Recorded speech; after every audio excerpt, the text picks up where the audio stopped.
I married Hina when I was 27. She was the love of my life, or at least I thought she was. I worked hard to build a future for us, investing every ounce of energy into creating a stable home and financial security. For 12 years, I believed I had a loyal wife, two beautiful kids, and a perfect family. I thought I was living my dream. But that dream was a carefully crafted lie. It started with small things. Hina would come home late, claiming she was with friends. She guarded her phone, like her life depended on it. She became distant, cold, and irritated over the smallest issues. Whenever I asked if something was wrong, she accused me of being insecure and controlling. I trusted her. God, I was such a fool. The storm hit when my younger son, Samir, needed a blood transfusion after an accident. I rushed to the hospital, terrified for his life. When the doctor asked for a parent's blood sample to find a match, I immediately volunteered. But the doctor came back frowning, saying my blood type didn't match Samir's. Confused, I suggested, we test Hina. A few hours later, the doctor quietly pulled me aside. Mr. Hamza, he said carefully, medically, it's impossible for you to be Samir's father. I felt the ground vanish beneath me. My legs gave way, my chest tightened, and I could barely breathe. But that was just the beginning. I insisted on a full DNA test, not just for Samir, but also for my elder daughter, Aisha. A week later, the results arrived. Neither of them was mine. I sat in my car for hours, holding those papers, shaking, uncontrollably. 10 years. 10 years of lies, betrayal, and humiliation. And I hadn't even seen it coming. I didn't confront Hina immediately. I wanted answers. I needed proof.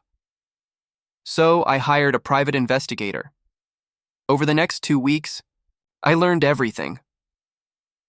For more than a decade, Hina had been having an affair with a man named Faisal, someone I considered a friend. Faisal had been there at our wedding. He'd attended our family dinners. He'd even played with my kids. And all the while, he and Hina were laughing behind my back. Worse, Faisal was using Hina to funnel money from my accounts to cover his debts. Together, they'd stolen over $80,000 from me. My grief turned into pure burning rage, but I didn't explode. Not yet. I planned. First, I gathered every piece of evidence: messages, photos, financial records, call logs, even hotel receipts. The investigator dug deep, and I built a case airtight enough to sink them both.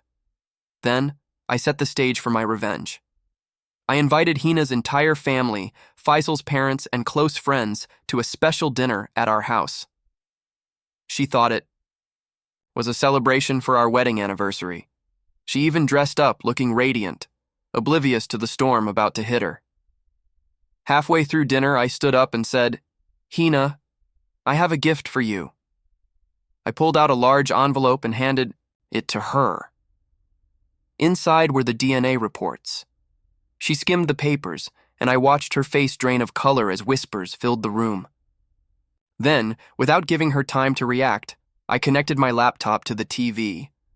One by one, images and videos of her and Faisal filled the screen. Their messages, hotel check-ins, even call recordings. Gasps erupted. Her father shouted her name. Faisal tried to slip out of the room, but my investigator was waiting at the door, blocking his path.